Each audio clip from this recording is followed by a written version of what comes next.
غير بعد حديث راوړی عن أبي هريرة رضي الله عنه عن النبي صلى الله عليه وسلم قال پیغمبر صلى الله عليه وسلم وی الإيمان بضع وستون شعبة د ایمان صدپاس شپیته سانګي دي والحياء شعبة من الإيمان او حیا هم د ایمان په سانګو کې یو سانګه ده د ډېر ناشنا حدیث دی ابو هريره رضی الله عنه د خپل نوم څه دی عبد الرحمن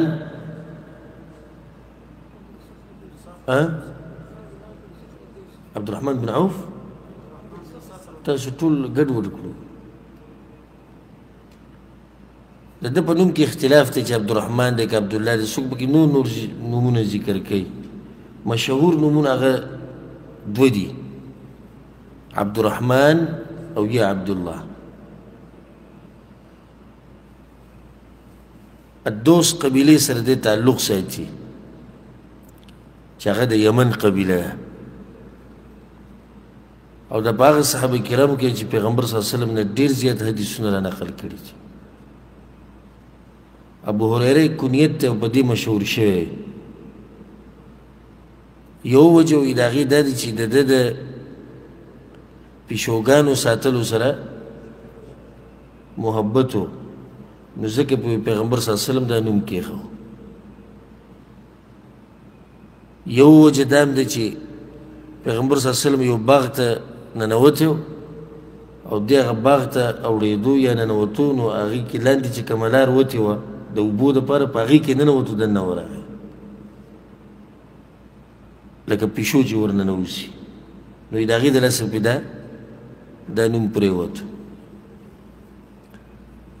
شیعګان وایي روافظ خبیثان وایي د پیشوګان دې دپاره ساتلي وو چې هغه به یې کور ته ورپرېښودو د خلکو دې کورونو ته نو چې کله به کور ته ننوتو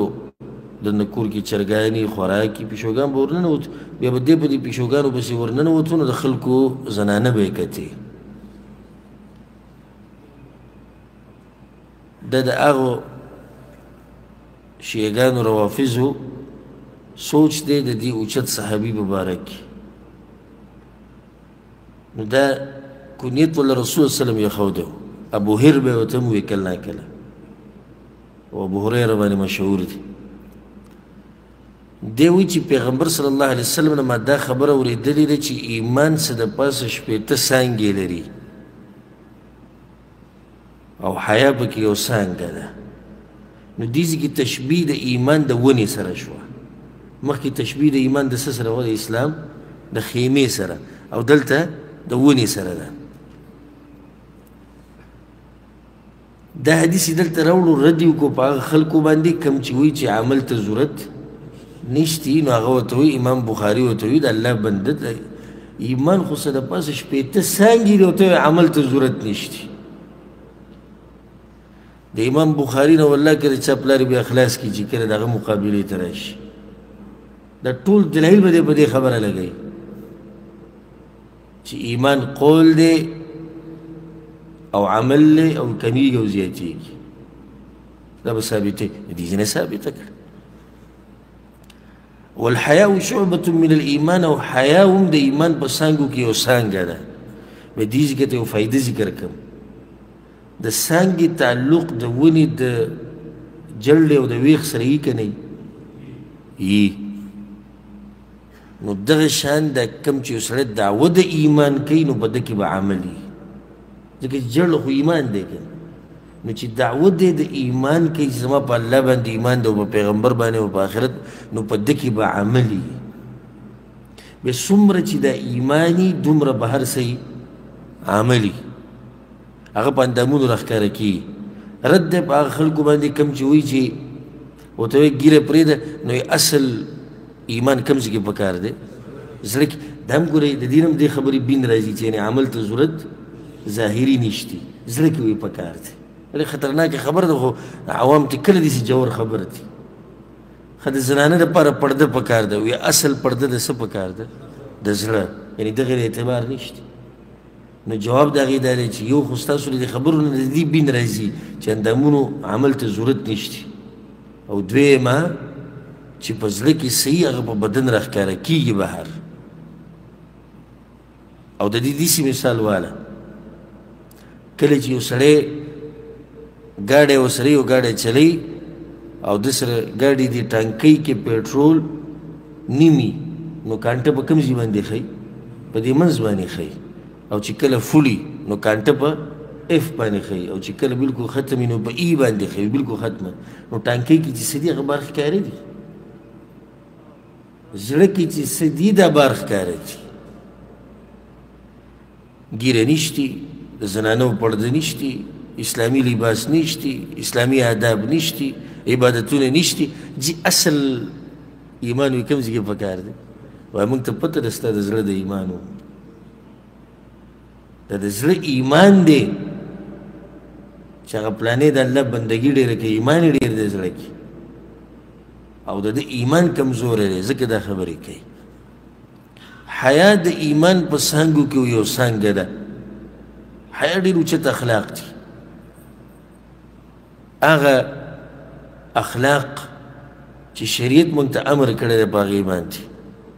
او پیغمبر صلی الله علیه وسلم په خپله ډېر حیاناک انسان دا حیا ګوره داسې اخلاق دي که نه چې تا به د غلط کار نه منع کوي د سپک کار نه د رذیل کار نه او د رذیلتوب نه به دې منع کوي دا حیا ده لکه اوس یو سپین ږیری روان دی په لاره باندې او تا سره ګاډی چا درته ووایي چې هلن ورته ووایه اچانک دی بخوش وبهېرېږي وایي نه څه دی سپین ږیری حیات یې ماله راځي مجبوره شو په دې غلط کار نه کولو باندې هغه د حیا د لاسه ښه ګاډي ته یو مشر راوخته ته په کرسۍ باندې ناستي هغه ته دې ځای پرېښود ته ودرېدې د څه د لاسه حیا د لاسه ځکه پیغمبر صلی الله علیه وسلم څه وایي اذا لم تستحي فاصنع ما شئت چې حیا د پکې نه وي که نه نو هر څه کولی شي چې حیا د پکې نه وي هر څه کولی شي ته چې د څه د ګناهونو نه منې که نه او د سپکو اخلاقو نه که منې د څه د لاسه د حیا د لاسه خیال هم نه چې کله څوک دي چې سپک کار وکړي خلک ډېر بې حیا انسان دی که ده کې حیا وی د به دا کار نه وی کړی نو حیا ډېر اوچت صفت دی الله سبحانه تعالی دې په موږ ټولو کې پیدا کړي خو حیا په دوه قسمه ده یو هغه حیا ده چې شریعت یې غواړي او دویم هغه حیا چې شریعت یې نه غواړي هغه حیا شریعت نه غواړي چې تا د دین نه منع کوي او دا به انشاءالله کتاب العلم د دې نه بعد کتاب العلم د علم مسایل دي هلته به دغه مسله تفصیلا راځي اوس یو سړی دی مسله ورته راغله چا ورته ووایي چې د پلاني عالم نه تپوس وکړه یاره وایي تپوس نشم کولی حیا راځي بل ووایي ماشاءالله څومره ښکلي اخلاق دی حیا ولا ورځي تپوس نشي کولی آیا دا حیا شریعت زموږ نه غواړي نه ښه پلار یې په غلطه دی مور په غلطه ده خویندې وروڼو ماحول غلط دی تا ورته وایي نصیحت وکړه دوی ته مشران دي حیا راځي دا حیا شریعت غواړي نه نه غواړي نن سبا حالات سبحان الله داسې دي هغه کوم ځای کې چې حیا په کار ده هلته حیا نشتي او کوم ځای کې چې حیا نه ده په کار هلته حیا ده پلار او زوی یا مور او زوی ناستي یو ځای د انډیا فلم دی پلار او زوی یو ځای ناستي هلک جنۍ ته وایي زه به تا میین یم او جنۍ هلک ته وایي زه به تا میینه یم او دوی ورته ناست یو اکثر پکې لا داسې پکې هم شتي بې ایمانه چې پلار زوی ته ووایي ښه فلم دی او زوی پلار ته ووایي و دې کې حیا دلته په کار و خو نشتي پکې حیا دلته بیا کله دغه زوی چې بهر ته راووتو تا ورته ووایي چې پلار ته دې وایه چې مونځ کوي یاره مشر دی نشي ویلی ورته د مشر په خوا کې چې اوس د انډیا ډمو ته ناست وي حیا نه درتله تاله اوس چې کله حق خبره راله او نصیحت راغی چې پلار ته ووایه چې دا مونځ اودس په ټیم کوي نو اوس ته یې ماله حیا راځي نو کوم ځای کې چې حیا نه ده پکار هلته به حیا کوي او کوم ځای کې چې حیا پکار ده هلته پکې حیا نشته بیا نو د حیا هم د ایمان په څنګ کې یو څانګه ده ښه دې ځای نه خو دا مسله ثابته شوه د دې حدیث نه چې ایمان کې عمل داخل دی خو دا مسله هم ثابته شوه چې ایمان کمیږي ډېرېږي څنګه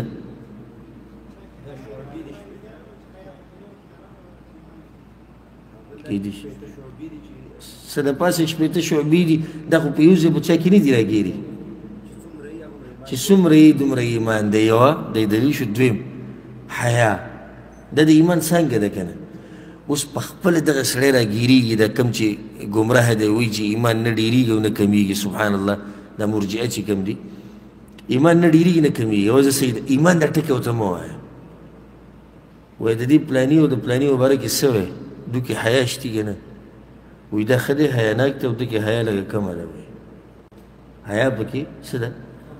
کمه ده نو څنګه چې دا حیا د ایمان په څانګو کې یو څانګه ده نو څومره چې حیا پکې ډېر ده دومره پکې ایمان څه دی ډېر دی او چې حیا کمه ده نو ایمان کم دی نو دا مسله هم ثابته شوه چې ایمان ډېرېږي او کمیږي